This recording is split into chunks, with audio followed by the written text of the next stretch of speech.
My channel talent creator. तो guys, मैं आज आपको पढ़ाऊंगी कि जो रासायनिक अभिक्रिया होती हैं, केमिकल इक्वेशन रिएक्शन होती हैं, वो कितने प्रकार की होती हैं। इससे पहले मैं आपको बता चुकी हूँ कि रासायनिक अभिक्रिया, रासायनिक समीकरण क्या होती हैं और उनको बैलेंस या संतुलित कैसे किया जाता है। तो आज मैं आपको पढ़ाऊंगी रासायनिक अभिक्रियाओं के प्रकार। तो आपको जैसे कि दिख रहा है रासायनिक अभिक्रियाओं के प्रकार, तो गाइस रासायनिक अभिक्रिया 4 प्रकार की होती है। कितने प्रकार की होती हैं? 4 प्रकार की। संयोजन अभिक्रिया, संयोजन यानी कि योगात्मक अभिक्रिया भी इसको बोलते हैं, वियोजन या अपघटन अभिक्रिया, विस्थापन अभिक्रिया या द्विविस्थापन अभिक्रिया। संयोजन अभिक्रिया से जैसा आपको पहले ही पता चल रहा है, संयोजन अभिक्रिया, संयोजन मतलब योग, एडिशनल रिएक्शन। वियोजन मतलब तोड़ना, डिकम्पोजिशन रिएक्शन। फिर आपका है विस्थापन अभिक्रिया, डिस्प्लेसमेंट रिएक्शन। और द्विविस्थापन, डबल डिस्प्लेसमेंट रिएक्शन। तो ये होती है आपकी अब रासायनिक अभिक्रिया के प्रकार। तो जैसे कि आपको दिख रहा है, पहली क्या है हमारी? संयोजन या योगात्मक अभिक्रिया। तो ये क्या होती है, ये मैं आपको बताऊंगी। जैसे कि आपको दिख रहा है, ऐसी अभिक्रिया जिनमें 2 या 2 से अधिक अभिकारक मिलकर एक उत्पाद का निर्माण करते हैं, उसी संयोजन अभिक्रिया कहते हैं। जिसमें 2 या 2 से अधिक अभिकारक, आपके पता है आपको, जो आपके कहाँ लिखे जाते हैं, बाईं ओर अभिक्रिया में या समीकरण में, वो जो 1 या 2 से अधिक अभिकारक मिलकर एक उत्पाद बना दे, संयोज करके मतलब जोड़ करके एक उत्पाद बना दे, वो भी योगात्मक अभिक्रिया, संयोजन अभिक्रिया। या दूसरे शब्दों में मैंने लिखा हुआ है, जब 2 या 2 से अधिक पदार्थ, तत्व या यौगिक मिलकर एकल उत्पाद का निर्माण करते हैं, तो इस अभिक्रिया को संयोजन या योगात्मक अभिक्रिया कहते हैं। तो आपको समझ आ गया, यानी कि जब 2 अभिकारक मिलके, 2 अभिकारक होंगे मिलकर एक उत्पाद बनाएंगे, 2 मिलके एक बनाएंगे, तो संयोजन अभिक्रिया है आपकी। ठीक है, और इसका उदाहरण मैंने नीचे दिया हुआ है, देखिए आप इसका उदाहरण देख लीजिए।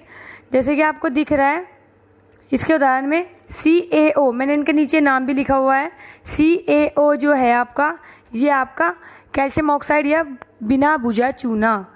इसकी अभिक्रिया आपने वाटर के साथ की, देखिए कितने रिएक्टेंट है, 1 और 1 2, आपको दिख गया 2 रिएक्टेंट हैं और बन क्या रहा है 1। ये CaOH की ट्वाइस, ये आपका बन रहा है बुझा हुआ चूना। देखिए अब आप इसी से लगा लीजिए कि जब आपने 2 अभिकारक लिए, CaO और वाटर, 2 अभिकारक हैं, लेकिन इनसे बन के आ रहा है एक उत्पाद बन रहा है। तो ये है आपका संयोजन या योगात्मक अभिक्रिया का उदाहरण। आगे समझ में? इसी तरीके से है आपका, अगली है आपका वियोजन। वियोजन का मतलब अलग ही आपको समझ आ गया होगा। वियोजन का होता है टूटना। वियोजन क्या होती है आपकी? टूटना। तो इसलिए आपको वियोजन अभिक्रिया में बता देती हूँ, जैसे ऊपर ही लिखा हुआ है, वह अभिक्रिया जिसमें एक अभिकारक टूटकर अपघटित होकर 2 या 2 से अधिक उत्पाद बनाता है, वियोजन अभिक्रिया कहलाती है। देखिए संयोजन में जुड़ता है, वियोजन में आपका टूटेगा। सिंपल सा फंडा है, संयोजन में जुड़ेगा, वियोजन में आपका टूटेगा। ये तो अगर आप सिंपल अपनी लैंग्वेज में भी पढ़ेंगे तब भी आपको आइडिया हो जाएगा भाई कि संयोजन में भाई जुड़ता है और वियोजन में भाई अपघटन में टूटता है। ठीक है, तो वियोजन अभिक्रिया क्या हुआ है? अभिक्रिया जिसमें एक अभिकारक टूट जाएगा और 1 या 1 से अधिक क्या बनाएगा? उत्पाद बनाएगा। ठीक है, वो हो गया आपकी वियोजन अभिक्रिया। जैसे मैंने आपको उदाहरण भी दिया हुआ है, जैसे FeSO4 ferrous sulphate. FeSO4 ferrous sulphate के एक कितने हैं आपको अभिकारक? सिर्फ 1 अभिकारक है आपका। देख लीजिए आप, उदाहरण से कोई चीज़ ऐसा होता है ना, कभी कभी आपको डेफिनेशन से नहीं समझ आती, वो चीज़ें आपको उदाहरण के साथ समझ आती है। मेरे साथ तो ऐसे ही होता है लगभग। जो चीज़ें मुझे डेफिनेशन में को नहीं थोड़े पल्ले पड़ती, तो मैं एग्जाम्पल के हिसाब से उसको याद कर लेती हूँ या उसको समझ लेती हूँ। तो इसलिए आप एग्जाम्पल को भी ध्यान रखिएगा, उसी से आपको समझ आता है। ज़्यादातर तो ऐसा होता है, जिन अभिक्रियाओं का नाम जब आप याद करेंगे तो इन्हीं से आपको आइडिया हो जाता है कि भाई ये चीज़ टूटने की बनेगी, ये जुड़ने की बनेगी। तो ज़्यादातर तो इन्हीं से आइडिया हो जाता है, बट फिर भी मैंने आपको सिंपल वे में समझाया है, तो आप ध्यान रखिएगा। तो जैसे कि आपको उदाहरण दिख रहा है, FeSO4 फेरस सल्फेट। कितने हैं आपका यहाँ पर अभिकारक? सिर्फ आपका रिएक्टेंट अभिकारक 1 है, दिख रहा है आपको 1 है। इससे आपको कितने बन रहे हैं? 3 बन रहे हैं। कितने बन रहे हैं? 3। एक तो आपका बन रहा है फेरिक सल्फेट, एक आपका बन रहा है SO2 और एक आपका बन रहा है SO3। ठीक है, आया समझ में? एक आपका क्या बन रहा है? SO2, एक आपका बन रहा है SO3। ठीक है, देख लीजिए आप कितने उत्पाद बन रहे हैं आपके? 1 2 और 1 3, 1 2 और 1 3 SO3। अब देखिए मैंने इनके सामने, देख लीजिए आप, इनके सामने मैंने लगाया हुआ है S, ये सॉलिड है, छोटा छोटा पिंक कलर में लगा हुआ है ना, वो सॉलिड है। Fe2O3 ये भी आपका सॉलिड है। SO2 आपकी गैस है और SO3 भी आपकी गैस है। इनके सामने मैंने इनके संकेत आपको बताए थे, वो लिखे हुए हैं आपके, ठीक है। फिर इसके बाद आपका आता है विस्थापन। क्या आता है? विस्थापन।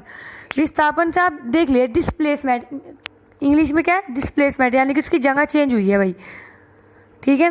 अब देखिए इसकी डेफिनेशन क्या है? ऐसी अभिक्रिया जिसमें अधिक अभिक्रियाशील पदार्थ कम अभिक्रियाशील पदार्थ को उसके यौगिक से अलग ये विस्थापित या हटा देता है, विस्थापन अभिक्रिया कहलाता है।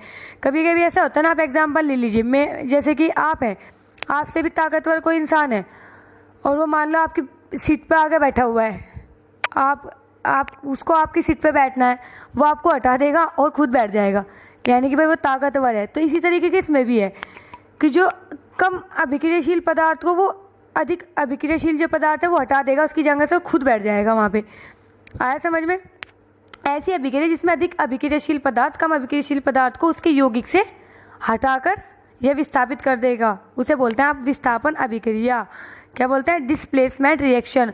इसका भी उदाहरण मैंने दिया हुआ है नीचे, देखिए इसका उदाहरण दिया हुआ है मैंने। Fe, फिर आयरन, लोहा, ये CuSO4 है। CuSO4 यानी कॉपर सल्फेट। मैं आगे आपको बताऊंगी कि SO4 ये सब चीज़ें काहे में लगती हैं, इनका नाम कैसे चेंज होता है।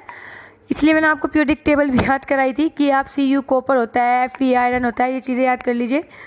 तो जैसे आपको फेरस या लोहा, Fe लोहा है, आयरन CuSO4 के साथ कर रहा है अभिक्रिया, मतलब क्रिया कर रहा है और बन क्या रहा है आपका FeSO4, और एक आपका कॉपर को विस्थापित कर दिया उसने। दिख रहा है आपको? कॉपर को उसने विस्थापित कर दिया। देखिए Fe जो है सल्फेट के साथ जुड़ गया। Fe किसके साथ जुड़ गया? सल्फेट के साथ जुड़ के फेरस सल्फेट बना दिया उसने, आयरन सल्फेट बना दिया और कॉपर को अलग कर दिया। कॉपर बेचारा अलग हो गया उधर, उसको विस्थापित कर दिया, क्योंकि फेरस जो है या लोहा जो है वो ज़्यादा अभिक्रियाशील था, इसलिए उसने कब अभिक्रियाशील, उसको कॉपर ये कम होता है कॉपर, इसलिए उसको वहाँ से हटा के उसको अलग कर दिया और खुद SO4 के साथ जुड़ गया। तो ये है आपका विस्थापन अभिक्रिया। इसी तरीके से है आपका द्विविस्थापन अभिक्रिया, डबल डिस्प्लेसमेंट रिएक्शन। तो ये जो है ना, ये होती है अभिक्रिया, वे अभिक्रिया जिनमें अभिकारकों के बीच आयनों का आदान प्रदान या लेन देन होता है, उन्हें द्विविस्थापन अभिक्रिया कहते हैं। ऐसी अभिक्रिया जिनमें उनके अभिकारकों का आयन जो होंगे उनके पर प्लस माइनस के उनका लेन देन होगा, उसे बोलते हैं द्विविस्थापन अभिक्रिया। जैसे कि एग्जाम्पल भी नीचे दिया हुआ है मैंने, Na2SO4 sodium sulphate, BaCl2 barium chloride, इसने बनाया है बेरियम सल्फेट BaSO4, BaSO4 के साथ चला गया और Na2Cl2 हो गया, यानी NaCl बन गया। और देखिए आपको मैंने इसमें बैलेंस भी किया हुआ है, इसको देखिए आप यहाँ पे बैलेंस करके ही दिखाए हुए हैं। NaCl के साथ चला गया, ठीक है, और फिर आपका NaCl बन गया। NaCl हम नमक को भी बोलते हैं, ठीक है। फिर इसके बाद जो ये बना नमक, इसको मैंने बैलेंस करके लिख दिया, क्योंकि यहाँ पे Cl भी 2 थे और यहाँ पे Na भी 2 थे, तो मैंने NaCl के आगे 2 लगा दिया, हो गया बैलेंस। तो देखिए इनका आयनों का आदान प्रदान हुआ ना, देखिए क्योंकि ना अभिकारकों में अवक्षेप भी मिलता है। BaClSO4 जो है ना, ये अवक्षेप है आपका, तो ये अभिक्रिया अवक्षेपण अभिक्रिया भी कहला सकती है, ठीक है। तो ये थी आपकी रासायनिक अभिक्रिया के समीकरण के प्रकार। और भी बहुत प्रकार है, वो मैं आपको अगली वीडियो में बताऊंगी। आई होप गाइज आपको ये वीडियो पसंद आई होगी। अगर आपको ये वीडियो पसंद आई है तो लाइक कीजिएगा, सब्सक्राइब कीजिएगा और कमेंट बॉक्स में बताइएगा और बेल आइकन को भी दबा दीजिएगा।